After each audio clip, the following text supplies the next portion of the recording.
निवेश में आपको क्या पसंद है? कौन-सी एसेट क्लास है जो आपको लगता है कि सबसे बेहतर है? सबकी जो चॉइस होती है अलग-अलग होती है, लेकिन आम लोगों के दिल में सबसे ज़्यादा अगर कोई एसेट क्लास बैठता है, वो है गोल्ड। उसके बाद ही कोई और एसेट क्लास है और इसी पे चर्चा करने के लिए बिज़नेस 24 टीवी आ चुका है निप्पॉन इंडिया म्यूचुअल फंड के ऑफिस में। बहुत-बहुत शुक्रिया सर और हमारे साथ निप्पॉन इंडिया म्यूचुअल फंड के कमोडिटी हेड और साथ ही फंड मैनेजर हैं विक्रम धवन सर। विक्रम सर बहुत-बहुत शुक्रिया। सर बहुत ही बेसिक सवाल है और हर कोई जानना चाहता है कि गोल्ड है क्या? क्या एक कंप्लीट एसेट क्लास है या इसका अलग-अलग रूप है? बहुत बहुत शुक्रिया अपने चैनल पे इनवाइट करने के लिए। गोल्ड की हिस्ट्री जो है वो हज़ारों साल पुरानी है और जब ये अगर आप हज़ारों साल पुरानी बात करें, जब ये गोल्ड सिर्फ gold was the only form of money जो चलता था, सिल्वर भी था। लेकिन गोल्ड क्यों पॉपुलर हुआ? क्योंकि गोल्ड की जो फिजिकल और केमिकल प्रॉपर्टीज़ हैं वो काफ़ी यूनिक हैं। जैसे गोल्ड को जिसको हम बोलते हैं इनर्ट है, मतलब वो ऑक्सीडाइज नहीं होता, में इतनी जल्दी इसमें कोई फ़र्क नहीं पड़ता। जैसे आप अब बाकी सब एलिमेंट्स को आप देखेंगे कि वो बाहर पड़े पड़े ख़राब हो जाते हैं, उनकी शाइन चली जाती है, तो इसकी शाइन नहीं जाती है, ये इनर्ट एलिमेंट है। दूसरी बात ये जो है काफ़ी डेंस है, इसका जो डेंसिटी होती है वो नॉर्मल मेटल से काफ़ी ज़्यादा होती है। और इसकी जो अदर फिजिकल कैरेक्टरिस्टिक्स हैं कि बहुत इसकी डक्टिलिटी, मलेबिलिटी काफ़ी हाई है, इसलिए इसको ज्वेलरी बनाने में और उससे बनाने में काफ़ी आसानी होती है। तो ये सब चीज़ें जो हैं ये प्री हिस्टोरिक टाइम में लोगों को इसकी तरफ आकर्षण किया। और क्योंकि गोल्ड का जो सप्लाई है वो लिमिटेड है और इसकी डिमांड काफ़ी ज़्यादा है, इसलिए ये एक वैल्यूबल एसेट है जिसको हम बोलते हैं प्रेशियस मेटल। तो ये प्रेशियस मेटल है, ये कोई ऐसा नहीं है कि ये 1 साल पुरानी या 2 साल पुरानी स्टोरी है, ये हज़ारों साल पुरानी स्टोरी है। गोल्ड की ट्रैक रिकॉर्ड की अगर आप बात करें तो गोल्ड का ट्रैक रिकॉर्ड जो है वो हंड्रेड्स ऑफ ईयर्स का है। और मैं समझता नहीं हूँ कि कोई स्टॉक ऐसा होगा या कोई स्टॉक एक्सचेंज ऐसी होगी जिसका इतना बड़ा रिकॉर्ड रहा होगा। तो ये एक एसेट है जो कि जनरेशनल एसेट आप बोल सकते हैं। लेकिन सर स्कार्सिटी की अगर बात करें तो बहुत सारी ऐसी कमोडिटीज़ होगी या बहुत सारी ऐसी चीज़ें होंगी दुनिया में जो जिसकी सप्लाई कम है, लेकिन उसके बावजूद जिस तरह का आकर्षण हम देखते हैं गोल्ड को लेकर है आम लोगों में, वो बाकी कहीं भी नहीं दिखता। इसके पीछे के वजह आप क्या मानते हैं?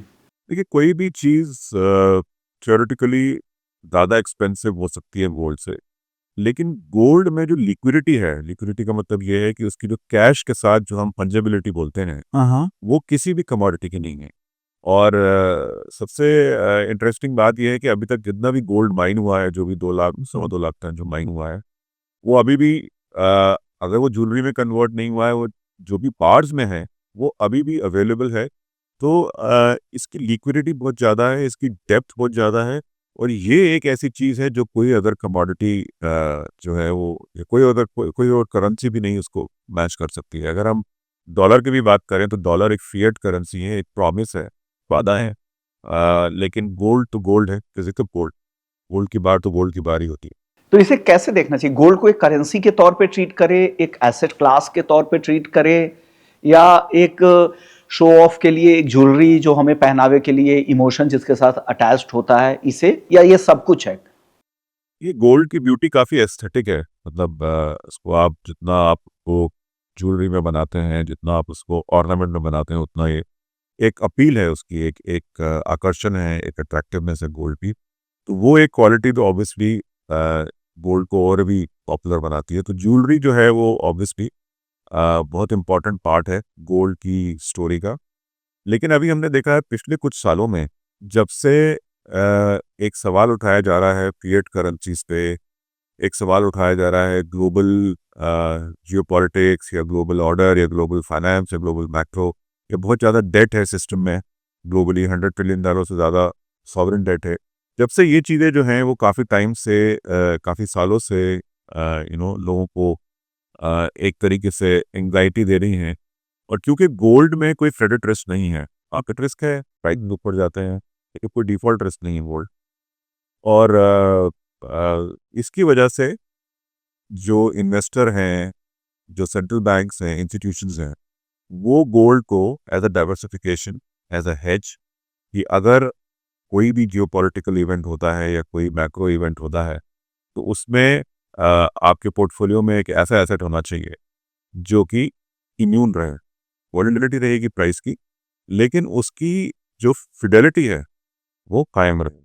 ओके, आपको लग रहा है कि करेंसी से भी ज़्यादा ये ज़्यादा सेफ आपको लगता है? अगर किसी कंट्रीज़ के करेंसी अगर आप रिजर्व के तौर पे रखना चाह रहे हैं, उससे बेहतर है कि गोल्ड को रखें, वो ज़्यादा सेफ है और इसकी वैल्यू डिप्रिसिएट नहीं, यहाँ पे अप्रिशिएट होती जाएगी समय दर समय। लॉन्ग टर्म की मैं बात कर रहा हूँ। देखिए, मनी सप्लाई बढ़ता जा रहा है वर्ल्ड का, डेट बढ़ती जा रही है। डेट आज से 25 साल पहले टोटल सॉवरेन डेट $30 ट्रिलियन की थी, जो अभी $100 ट्रिलियन पास कर रही है। मनी सप्लाई बहुत इंक्रीज करता जा रहा है। तो एक तरीका ये भी है देखने के लिए कि शायद गोल्ड महंगा नहीं हो रहा है, लेकिन करेंसी उसके सामने डिप्रिशिएट हो रही है। मेरे हिसाब से अगर आप सप्लाई ऑफ मनी बढ़ाएंगे तो गोल्ड की जो प्राइसेस हैं वो ऑटोमेटिकली ऊपर जाएंगी। तो ये मुझे लगता नहीं कि ये ट्रेंड जो है डेट इंक्रीज और मनी सप्लाई इंक्रीज, ये कम होने वाला है, at least in the forcible future. Central banks लगातार हम देख रहे हैं कि अपने होल्डिंग्स को बढ़ा रहे हैं। बीच बीच में छोटे मोटे सेल्स दिखने को मिलते हैं। उसके पीछे वजह है कि वॉर फंडिंग हो या कहीं पे डेफिसिट बहुत ज़्यादा हो किसी इकोनॉमी में, लेकिन ओवरऑल जो ट्रेंड है अभी भी पॉजिटिव है कि उनके रिजर्व में लगातार गोल्ड का जो शेयर है वो बढ़ता जा रहा है। आपको लग रहा है यही ट्रेंड चलेगा आने वाले समय में? तो ये ट्रेंड जो है ये काफ़ी टाइम से चल रहा है। 1998 99 की बात करें तो उस समय डॉलर जो था वो करीब 70-75% मतलब अकाउंट करता था एग्रीगेट सेंट्रल बैंक रिजर्व्स के लिए। आज वो 70-75 से 55% से नीचे आ चुका है 25 साल में। आप ये कह सकते हैं बहुत स्लो पेस है, हर साल आधा 1% ही चेंज हो रहा है, लेकिन the quantum of global economy देखिए इतना ह्यूज है। प्लस सेंट्रल बैंक्स की जो स्ट्रेटेजी रहती है वो काफ़ी लॉन्ग टर्म रहती है, वो ट्रेडर्स नहीं है, वो टैक्टिकल प्ले नहीं करते। तो ये ट्रेंड जो है वो काफ़ी टाइम से चल रहा है। मतलब ये मेरे हिसाब से आप देखें तो 20-25 साल से चल रहा है। 2008-2007 की इकोनॉमिक क्राइसिस जो हुई थी, जिसको हम कहते हैं ग्रेट फाइनेंशियल क्राइसिस, उसके बाद ये ट्रेंड एक्सेलरेट हो गया। जो कहीं ना कहीं सेंट्रल बैंक्स को, इन्वेस्टर को ये लगा कि अ, जो अ, अ, जो डॉलर है या जो ग्लोबल इकोनॉमी है वो एकदम इन्विंसिबल नहीं है, इसमें शॉक्स आ सकते हैं।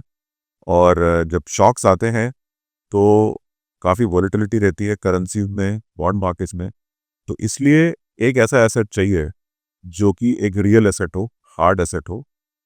गोल्ड की प्राइसेस भी वॉलेटाइल रहती है, लेकिन it is a tangible asset. बिल्कुल सही। टेंजिबल एक एसेट होना बहुत जरूरी है। इसलिए आप देखिए इंडियन फैमिलीज में गोल्ड क्यों रखते हैं, क्योंकि एक रियल एसेट है। गोल्ड और रियल एस्टेट जो है वो एक बहुत बड़ा पार्ट है इंडियन हाउस होल्ड का। रियल एस्टेट तो obviously for consumption, but gold also for consumption jewellery. But क्योंकि ये रियल एसेट है, इसका फंजेबिलिटी है कैश के लिए, इसलिए ये सब चीज़ें। पिछले कुछ सालों के जो रिटर्न रहे गोल्ड के बहुत ही ज़्यादा रहे, उम्मीद से ज़्यादा रहे हैं। बीच में एक करेक्शन हमने ज़रूर देखा, लेकिन इसके पीछे आपको क्या लगता है? सेंट्रल बैंक की बाइंग, करेंसी के तौर पे इसका ट्रीटमेंट या डी डॉलराइजेशन पे फोकस, इस तरह की थीम ज़्यादा चल रही है? क्योंकि पहले हम गोल्ड को जब देखते थे तो 5-6% के सालाना रिटर्न और हेज के तौर पे इसे माना जाता था, लेकिन अब डबल डिजिट रिटर्न कंसिस्टेंटली, और कई बार तो ऐसे मल्टीफोल्ड रिटर्न्स मिले हैं कि 2-2 साल में डबल भी हुए हैं। क्या लग रहा है गोल्ड में इतनी बड़ी तेजी और कंप्लीट एसेट क्लास क्यों गोल्ड बनता जा रहा है? देखिए लॉन्ग टर्म ट्रेड तो गोल्ड की वो डिवेस्टमेंट ट्रेड बोलते हैं कि डिवेस्टमेंट का मतलब ये है कि जैसे जैसे ग्लोबल डेट बढ़ रही है वैसे वैसे सेंट्रल बैंक्स के लिए हाई इंटरेस्ट रेट रखना काफ़ी मुश्किल हो जाएगा, क्योंकि उनकी डेट सर्विसिंग कॉस्ट पड़ती है। दूसरी बात, हाई डेट सिनेरियो में क्या होता है कि आप चाहते हैं कि थोड़ा इन्फ्लेशन रहे सिस्टम में, क्योंकि आपका वो जो डेट टू जीडीपी रेशियो है वो आउट ऑफ हैंड नहीं जाए। तो ये एक लॉन्ग टर्म ट्रेड चल रही थी, लेकिन कहीं ना कहीं एक मोमेंटम ट्रेड बन गई 1 साल पहले, जिसमें देखिए अब पिछले कुछ साल में हमने देखा है कि रिटेल इन्वेस्टर जो हैं वो एक बहुत ही पावरफुल, पहले वो थोड़े डिसऑर्गेनाइज्ड, तो थोड़े आप कह लीजिए आउट ऑफ सिंक रहते थे मार्केट के, लेकिन अभी they have become a very important part. सिर्फ गोल्ड में नहीं, आप हर एसेट क्लास में देखिए, चाहे इक्विटीज हो, बॉन्ड्स हो, इवन क्रिप्टो हो, उसमें जो रिटेल इन्वेस्टर है, क्योंकि ग्लोबल इकोनॉमी इतनी बढ़ गई है और cash surpluses, aggregate cash surpluses इतने ज़्यादा हो गए हैं रिटेल इन्वेस्टर्स के पास कि वो भी एक फोर्स है। तो टिपिकली रिटेल जो होता है वो मोमेंटम ट्रेड की तरफ जाता है। तो कहीं ना कहीं मुझे लगता है कि गोल्ड और सिल्वर दोनों में पिछले 1 साल 1.5 साल में जो लॉन्ग टर्म स्टोरी चल रही थी, hedge against high debt, hedge against inflation और स्टोर ऑफ वैल्यू, उसमें कहीं ना कहीं वो मोमेंटम प्ले आ गया है और इसकी वजह से आपने जो वॉलेटिलिटी देखी है वो हो रही है। अभी इसका एंड गेम क्या है, ये पहली बार नहीं हुआ है, 2013 में भी हुआ था, 12 में भी हुआ था, ये कोविड के बाद भी हुआ था कि काफ़ी मोमेंटम फ्लोज आ गए थे और वो मोमेंटम फ्लोज जब निकल जाते हैं तो गोल्ड अपना एक एक बेस बना के उसके बाद फिर उसकी प्राइस स्टेबलाइज होती है और उसके बाद फिर जो लॉन्ग टर्म स्टोरी है गोल्ड की वो आती है। तो ये एक थोड़ा सा इन्वेस्टर्स को ध्यान रखने की बात है क्योंकि ये एसेट जो है वो हज़ारों साल से है, तो इसके जो साइकिल भी काफ़ी लंबी होती है। इसमें सिर्फ तभी आए जब आपको बहुत लॉन्ग टर्म गेम में अंदर है। लेकिन आमतौर पर अगर किसी इन्वेस्टर्स को अगर गोल्ड खरीदना है तो एक मॉडरेट रिटर्न किस उम्मीद में आए? अगर उनका लंबी अवधि का नजरिया 5 से 10 साल का नजरिया है तो क्या डबल डिजिट की उम्मीद रखनी चाहिए क्या उनको? मैं तो ये बोलता हूँ कि आप रिटर्न तो बोनस है, ये तो आपकी हेज है, हम्म। ये तो एक इंश्योरेंस पॉलिसी है। जो भी रिटर्न आपको मिल जाए इससे बोनस है, आप उस तरीके से इसको पोर्टफोलियो में रखिए। क्योंकि अगर आप इसको पोर्टफोलियो में मोमेंटम के तौर पर रखेंगे कि हाँ इसमें अभी इतने रिटर्न बनने वाले हैं, तो हो सकता है 1 आध साल आप बड़े खुश रहें, लेकिन हो सकता है कुछ साल आप थोड़े से डिसअपॉइंटेड भी रहें, क्योंकि ये इस तरह का एसेट नहीं है, ये मोमेंटम एसेट नहीं है। कई बार टाइम करेक्शन में भी चला जाता है। तो मेरे हिसाब से ये है कि जो भी आपको रिटर्न मिल रहा है गोल्ड में वो एक तरीके का बोनस है, क्योंकि वो आपके पोर्टफोलियो को एक तरीके से एंकर कर रखा है। ओके। सर, अभी जो चर्चा हो रही है अमेरिका में गोल्ड के रीवैल्यूएशंस को लेके, हालांकि ये चर्चा इसलिए है क्योंकि वहाँ पे डेट लेवल काफ़ी ज़्यादा है। आपको लग रहा है कि इस तरह की पॉसिबिलिटीज़ भी हो सकती है? क्योंकि हिस्ट्री में भी इस तरह की बात हुई है, जो जिस महामंदी की आप बात कर रहे थे 1930 के बाद, जब रूजवेल्ट वहाँ के प्रेसिडेंट थे तो $20 पे उन्होंने गोल्ड जमा करवाया, $35 रिवैल्यू होके गोल्ड हो गया था। तो बड़े स्केल पे एक बड़ा उछाल भी गोल्ड में आया था। क्या इस तरह की संभावनाएं बन रही है? क्योंकि उनके डेट को संभालना सिर्फ अब गोल्ड ही कर सकता है, क्योंकि अमेरिका के गोल्ड रिजर्व में करीब 8,133 टन सोना है, दुनिया में सबसे ज्यादा रिजर्व भी है और एक बड़ा हिस्सा है वो आराम से चाहे, और अभी भी उसका वैल्यूएशन कहा जा रहा है कि सिर्फ $45 प्रति औंस के आसपास का है। अगर अभी 5,000 के आसपास के से अगर उसे रीवैल्यू किया जाए तो क्या होगा? उस मार्केट में क्या बड़े बदलाव देखेंगे? तो रिवैल्यूएशन देखिए, इस समय आप देखें, अगर आप टॉप 100 कंट्री या टॉप 50 कंट्रीज की बात करते हैं तो उसमें सिर्फ वेस्टर्न यूरोप और नॉर्थ अमेरिकन सेंट्रल बैंक्स हैं जो कि इस समय गोल्ड में ज़्यादा कुछ काम नहीं कर रहे हैं।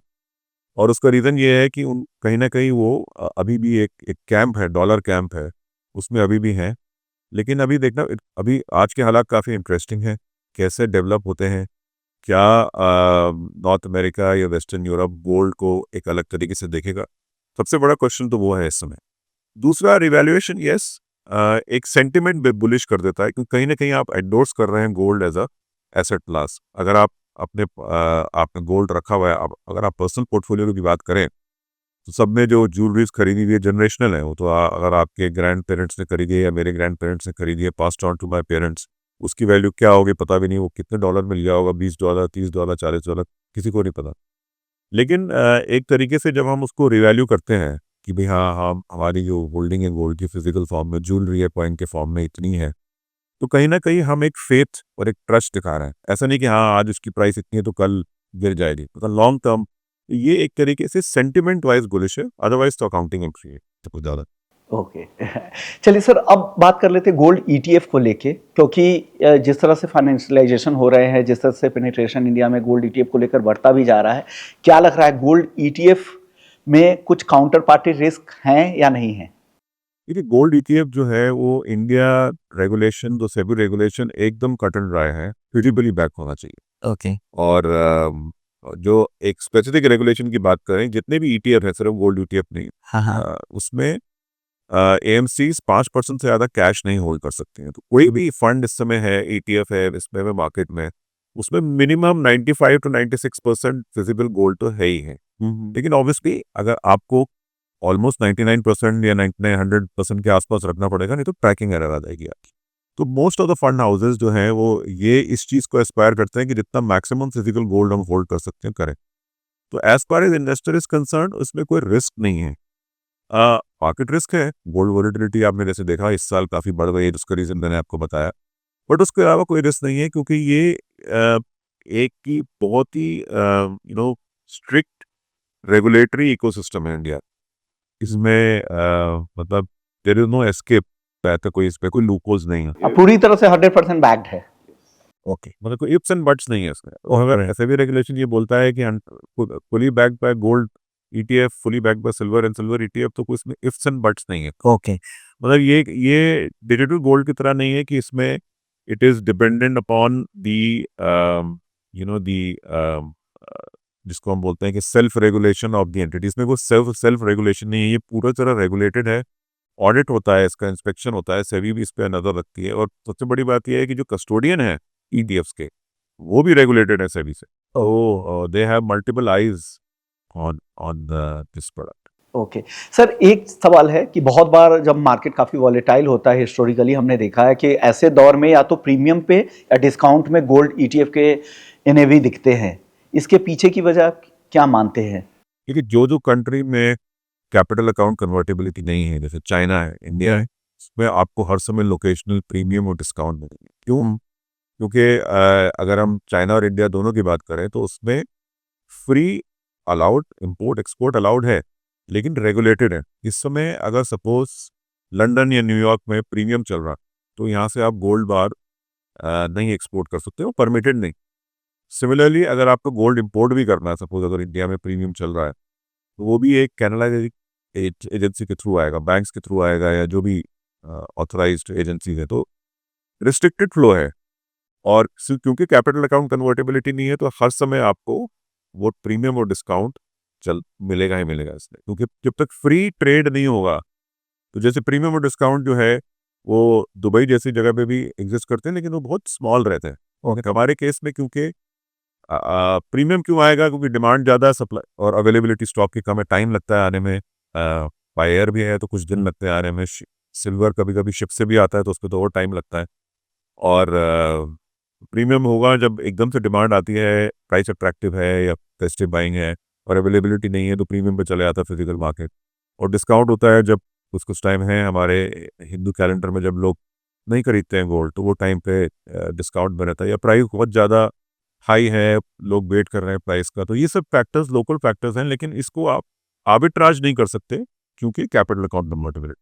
ओके सर, हाल के जो रेगुलेशंस हमने देखा था कि सरकार ने कह दिया कि अप्रैल से अब आपके लिए जो प्राइस डिस्कवरी होगी वो घरेलू एक्सचेंजेस के आधार पे, एमसीएक्स के भाव के आधार पर होगी। उसका क्या असर हो रहा है? क्या आपको लग रहा है कि आने वाले समय में हम प्राइस गिवर हो जाएंगे, यहाँ पे प्राइस डिस्कवरी हो पाएगी?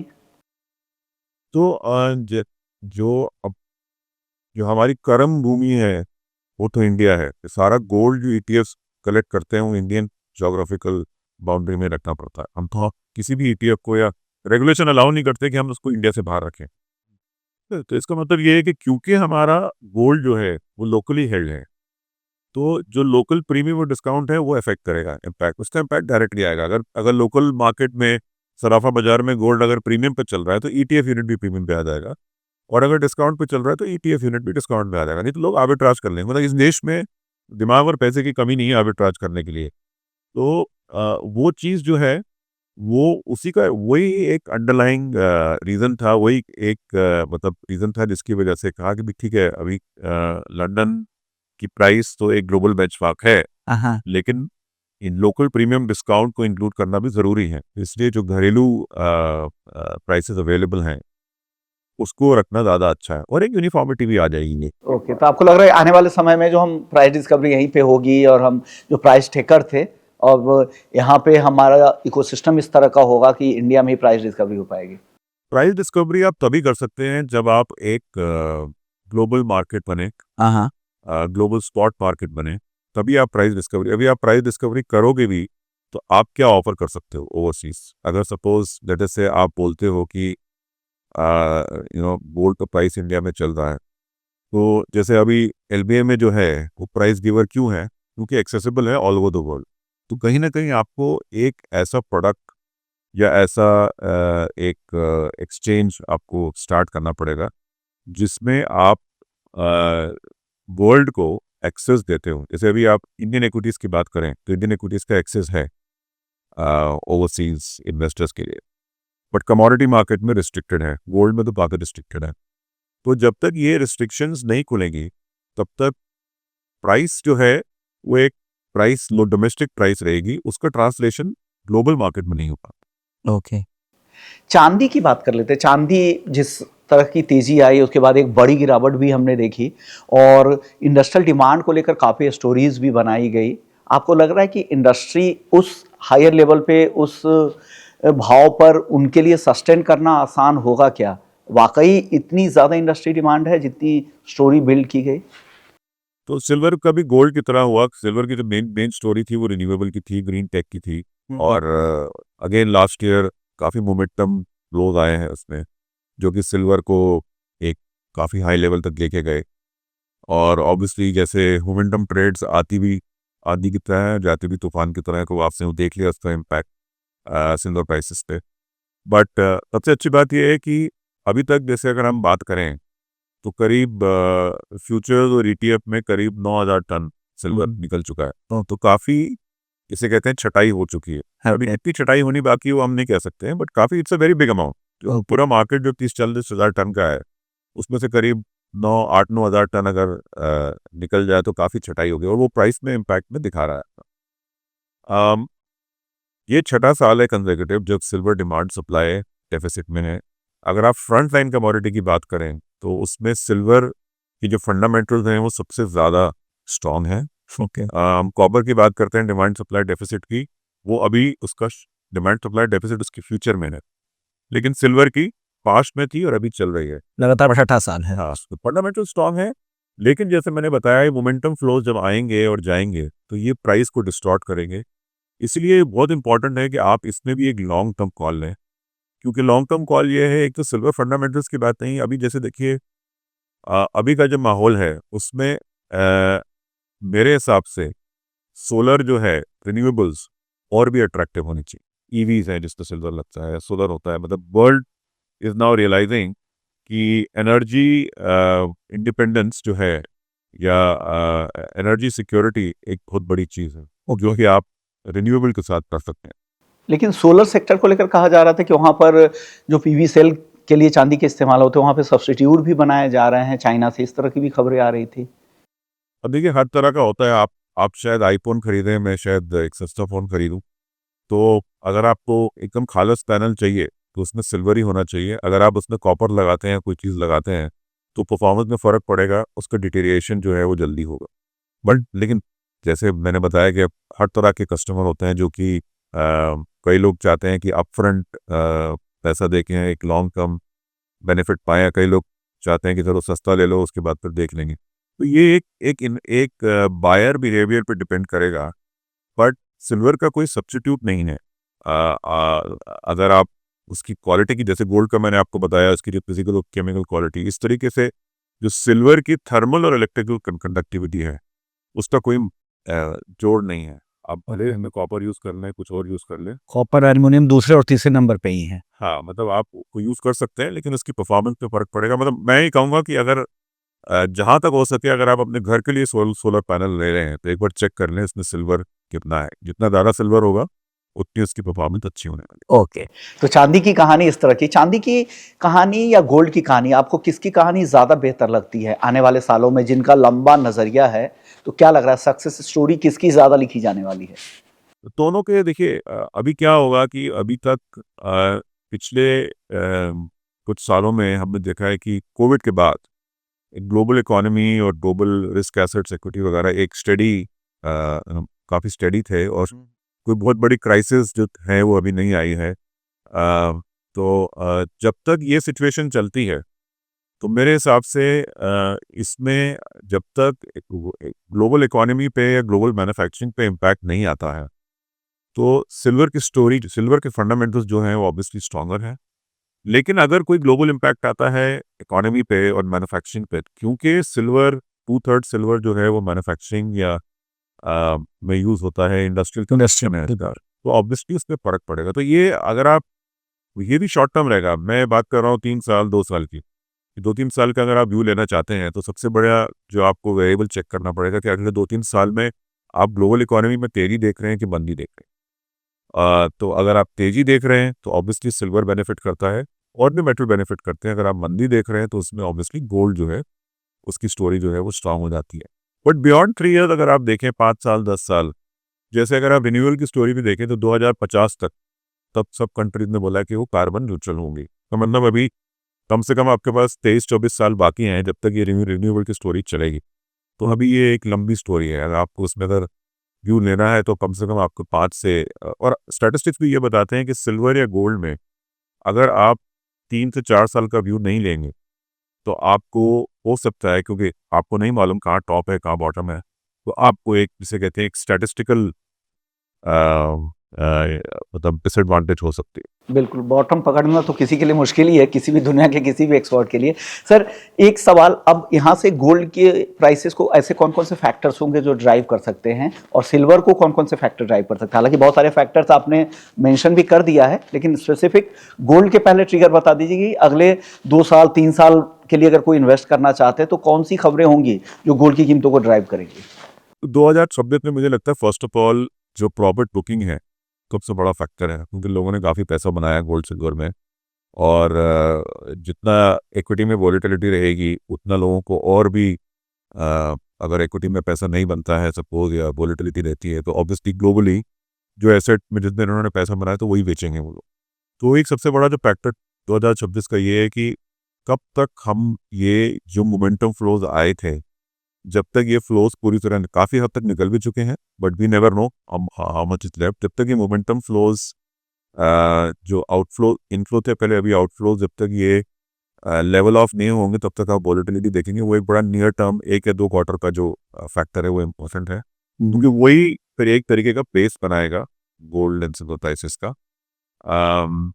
Again is the worst over या अभी कुछ बाकी है ये कहना बहुत मुश्किल है, but you have to see, we have to wait it out. Longer term में ऑब्वियसली जो डिबेसमेंट ट्रेड है, जो इन्फ्लेशन ट्रेड है, और जो बाकी वॉर प्रीमियम हो, ये भी हो, सारी चीजें, रेट की चिंताएं हैं, स्लो डाउन की चिंताएं हैं। क्योंकि देखिए जो लॉन्ग टर्म इन्वेस्टर है जो जनरेशनल वेल्थ क्रिएट करने में लगा हुआ है उसने सब चीज़ें देखी हुई है, उसने क्राइसिस भी देखी, तेजी भी देखी हुई है, मंदी भी देखी हुई है। वो एक अपने विजडम से ये समझ जाता है कि don't put your all your eggs in one basket. Okay. अगर आपको सस्टेनेबल वेल्थ क्रिएट करनी है तो आपको मल्टी एसेट अप्रोच लेनी पड़ेगी। सर, मैं एक ऐसा इन्वेस्टर हूँ, मुझे कुछ नहीं पता, मैं लेमैन के तौर पे हूँ और मुझे बहुत देखना नहीं आता ना समझना आता है, मैं बस इन्वेस्ट करके बस चुपचाप रहना चाहता हूँ। ऐसा कौन सा एसेट क्लास होगा आपको लग रहा है कि जो सबसे बेहतर है, जहाँ पे आपको बहुत सोचने समझने की ज़रूरत नहीं है? गोल्ड है, सिल्वर है, या बियॉन्ड इसके कहीं इक्विटी में जाना चाहिए या कहीं और जाना चाहिए? देखिए अगर आप मार्केट में बहुत ज़्यादा डे टू डे इन्वॉल्व नहीं रहना चाहते हैं और बहुत ज़्यादा आप मतलब आप अपने लाइफ में इतने सक्सेसफुल हैं कि आपके पास टाइम नहीं है दूसरी चीज़ों के लिए, तो मैं समझता हूँ ये सबसे बड़ी जो एक डिलेमा विडम्बना जो लोगों में होती है कि ठीक है हम मेरे पास काम इतना है कि मेरे पास टाइम नहीं है देखने के लिए अपना पोर्टफोलियो है। तो वो चीज़ में 2 ही चीज़ें हो सकती हैं, या तो आप म्यूचुअल फंड में जो मल्टी एसेट फंड है उसमें आप इन्वेस्ट कर सकते हैं, जो मल्टी एसेट में आपको इक्विटी भी मिलता है, फिक्स्ड इनकम भी मिलता है, कमोडिटीज़ में गोल्ड सिल्वर भी मिलता है। हर दौर में आपको रिटर्न मिलेगा, हर दौर के हिसाब से रिबैलेंस भी कर लेते हैं। अगर आपका ट्रस्ट है म्यूचुअल फंड में, आपका ट्रस्ट है वो एएमसी में फंड मैनेजर में, तो आप वो उसको आप देख सकते हैं उसमें। और कहीं आपकी कोई अगर अपनी स्पेसिफिक कोई गट फीलिंग है या आपकी अपनी कोई रिसर्च है जो आप समझते हैं कि ये एसेट अच्छा है, ऑब्वियसली वो आप करिए, बिकॉज पैसे में थोड़ा बहुत एंटरटेनमेंट भी होना चाहिए। लेकिन लॉन्ग टर्म पोर्टफोलियो बिल्डिंग के लिए अगर आप बहुत लॉन्ग टर्म व्यू लेना चाहते हैं तो मेरे हिसाब से एक मल्टी एसेट अप्रोच जो है वो बेस्ट अप्रोच है। ओके, तो इस तरह से आप अपनी पोर्टफोलियो की प्लानिंग कर सकते हैं, मल्टी एसेट में रहे तो ज़्यादा बेहतर है। वैसे सुरक्षित अगर एक ही मैं एसेट क्लास को चुनना चाहूँगी तो आपको क्या लगता है जो सबसे ज़्यादा सेफ है? सबसे ज़्यादा सेफ तो सर आपको फिर अपने में इन्वेस्ट करना पड़ेगा, अपने ऊपर इन्वेस्ट करना पड़ेगा। कुछ ज़्यादा सेफ तो ये तो कीप इट योरसेल्फ। अदरवाइज आपको अपडेटेड रखे और आप डिसाइड करें कि आपको क्या करना है। और एक एक कूल एंड काम माइंड से डिसीजन लें, लॉन्ग टर्म वेल्थ क्रिएशन में विश्वास रखो। ओके। मैं ये नहीं कहता हूँ कि आप शॉर्ट टर्म कॉल भी लीजिए, कि कोई अगेंस्ट नहीं हो, क्योंकि अगर आपको कोई कट फील है, आपकी एक्सपर्टीज हो, आपके पास उतना टाइम हो, क्योंकि ट्रेडिंग वगैरह बहुत टीडियस काम है। Very very training also, very stressful also. तो मैं ये नहीं कहता हूँ कि सब चीज़ आप लॉन्ग टर्म में रखिए, अगर आपका इंटरेस्ट हो तो शॉर्ट टर्म में रखिए, लेकिन लॉन्ग जनरेशनल वेल्थ क्रिएशन में अगर आपको मार्जिन ऑफ सेफ्टी चाहिए तो फिर आपको टाइम बढ़ाना पड़ेगा। ओके, आखिरी 2 सवाल सर, गोल्ड में सबसे बड़ा रिस्क आपको क्या लगता है? मेरे हिसाब से नियर टर्म में, जैसे मैंने बताया कि क्योंकि गोल्ड ने इतना अच्छा परफॉर्म किया है, लोग काफ़ी प्रॉफिट पे बैठे हुए हैं, जिसने 3 साल पहले इन्वेस्ट किया, 4 साल पहले इन्वेस्ट किया, उनके पास भी काफ़ी गेन्स हैं। तो एक टेम्पटेशन हो सकती है प्रॉफिट टेकिंग की ऑन अ लार्ज। जैसे हमने देखा अभी सेंट्रल बैंक्स टर्की ने और रशिया ने भी गोल्ड अपना सेल किया, क्योंकि काफ़ी उन्होंने गेन्स कैप्चर कर लिए थे। तो मेरे हिसाब से गोल्ड की जो सबसे बड़ा थ्रेट है उसकी success has become the biggest threat for both gold and silver. Okay. But ठीक है, ये पहली बार नहीं हुआ है, ये जैसे मैंने बताया इस सेंचुरी में 2-3 दफ़े हो चुका है। तो वो साइकिल है, वो जब साइकिल कंप्लीट हो जाएगी तो फिर story will become more reliable. Okay sir, चांदी को लेकर आपने ये कहा कि चांदी के लिए सबसे बड़ा रिस्क है कि इंडस्ट्रियल कमोडिटीज है। जब भी स्लो डाउन आती है, क्योंकि 60% इंडस्ट्री में जाती है, तो स्लो डाउन होगी, इंडस्ट्रियल एक्टिविटीज कम होगी, फैक्ट्री में काम कम होगा, तो डेफिनेटली इसकी डिमांड घट जाएगी। इसके बियॉन्ड क्या लग रहा है, चांदी में सबसे बड़ा रिस्क आपको क्या दिखता है? चांदी में वोलेटिलिटी क्यों रहती है, इसको समझना बहुत ज़रूरी है, क्योंकि 60-65% जो है वो आपका इंडस्ट्रियल कंजम्पशन में चला जाता है, खप जाता है। उसके बाद जो 30-35% बचता है उसमें भी आपके ऑर्नामेंट हैं, बार्स हैं, कॉइन्स हैं, तो कर करा के इन्वेस्टर को सिर्फ 10 से 20% ही मिलता है। तो जो गोल्ड में, जैसे मैंने बताया, पूरा 2-2.25 लाख टन जो भी है on top of the ground, जो ज्वेलरी में कन्वर्ट नहीं हुआ है, बार्स में है, वो अवेलेबल है आप ट्रेडिंग के लिए। लेकिन सिल्वर क्योंकि मेजॉरिटी जो है वो इंडस्ट्रियल कंजम्पशन है, तो उसकी फ्लो जिसे कहते हैं कि मार्केट कैप कह लीजिए, या फ्री फ्लो जो है, फ्री फ्लोट जिसको हम बोलते हैं, वो काफ़ी कम है। इसलिए जब भी इसमें मोमेंटम फ्लोज आते हैं जाते हैं तो इसका रिएक्शन जो होता है वो मल्टीपल टाइम्स होता है। इसकी वोलेटिलिटी जो होती है गोल्ड के मुकाबले वो मल्टीपल टाइम्स होती है। तो ये चीज़ आप याद रखिए कि जब भी तेजी आएगी सिल्वर में तो उसकी प्राइस जो है वो बहुत स्ट्रांगली रिएक्ट करेगी अपसाइड में, और जब मंदी आएगी तो उसमें डाउन साइड में वो रिएक्ट करेगी। तो ये चीज़ जो है वो आप पहले, जिसे कहते हैं ना, कॉशन हो, हैंडल विद केयर, मतलब ये इसमें आपको जो भी चीज़ आप करते हैं जिसमें रिस्क है वो समझना बहुत ज़रूरी है। और अगर आप ये रिस्क को टॉलरेट कर सकते हैं तो ये आप चांदी की तरफ देखें। इसमें भी जैसे मैंने बताया, लॉन्ग टर्म स्टोरी है। अभी आप देखिए, अगर किसी ने चांदी में 10 साल 20 साल पहले भी इन्वेस्ट किया होगा तो हो सकता है कि 5 साल पहले तक उसको रियल रिटर्न नेगेटिव हो, लेकिन अगर उसने 10 के बाद 5 साल 15 साल रख लिया होता तो उसके रिटर्न्स जो है वो अलग कहानी बता रहे, मल्टीफोल्ड। तो वो एक चीज़ रखना बहुत ज़रूरी है।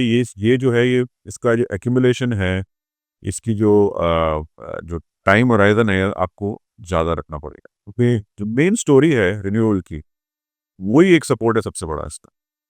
बाकी सब चीज़ें तो ठीक है, ये आप बोल सकते हैं कि ठीक है, अभी फंड फ्लोज आ रहे हैं, इन्वेस्टर फ्लोज आ रहे हैं, रिडेम्पशन आ रहे हैं, या फंड प्रॉफिट टेकिंग आ रही है, वो सब तो चलता रहेगा। अगर आप रिन्यूएबल की स्टोरी में बिलीव करते हैं तो चांदी जो है वो प्रॉक्सी है। ओके, तो ग्रीन टेक्नोलॉजी के लिए जो डिमांड होगी वही चांदी की कीमतों को ड्राइव करेगी। बहुत बहुत शुक्रिया सर, आपने वक्त निकाला और तमाम मुद्दे पे चर्चा की। लेकिन आपसे एक सलाह बहुत जो आपने दी है वो ये है कि लंबी अवधि का नज़रिया रखें, कभी भी शॉर्ट टर्म में प्ले करने की कोशिश गोल्ड और सिल्वर के साथ ना करें। बहुत सारी ऐसी स्टोरीज है जो इसको ड्राइव कर सकती है। सर ने जैसा बताया, अगर आपको उस ड्राइवर सीट पे बैठ के और इस राइड को प्ले करना है तो आपको समय देना पड़ेगा, पेशेंस रखिए, पैसा गोल्ड और सिल्वर में भी ज़रूर बनेगा। चलिए, इसी नोट पर इस शो को यही खत्म करेंगे। बाकी अपडेट्स के लिए आप हमारे प्लेटफॉर्म के साथ बने रह सकते हैं।